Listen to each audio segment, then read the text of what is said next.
You're welcome to Logos Aflame Ministries daily devotional podcast. Be blessed as you listen. June 22nd, today's topic is the prophetic ministry.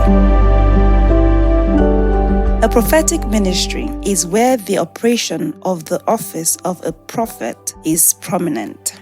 Jehoshaphat understood the place of the prophet, so he never neglected the place of a prophet in his lifetime. When the king of Judah cried out in the wilderness that God had brought the 3 kings out to be defeated by the king of Moab, Jehoshaphat's response was, "Is there no prophet of the Lord with us? If there is, we can ask the Lord what to do through him." Again, in 2 Kings chapter 4, we see the widow coming to Elisha because her husband owed a debt and the debtor had come to take children as slaves. The prophet said, "Tell me, what do you have in your house?" The woman responded, "A flask of oil."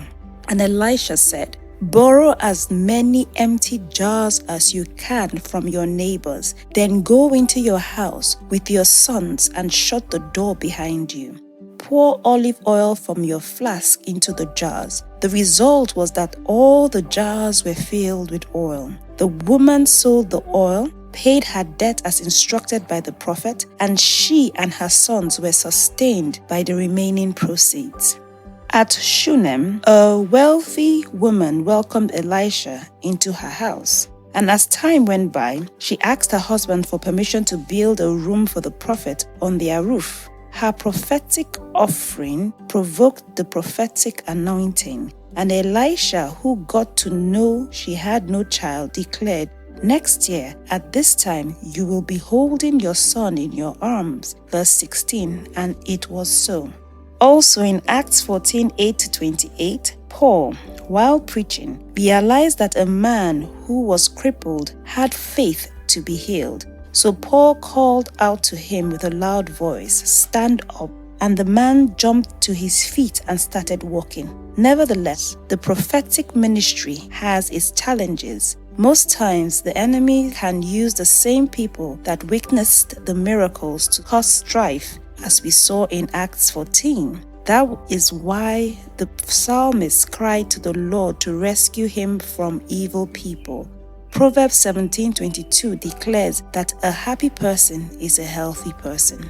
Practical reflections. 1. Do you think that the prophetic ministry is still relevant in our time? Give your reasons.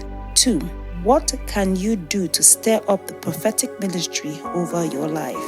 Our Bible reading is from 2 Kings 3, 1-4:17, Acts 14, 8-28, Psalm 140, 1-13, Proverbs 17:22.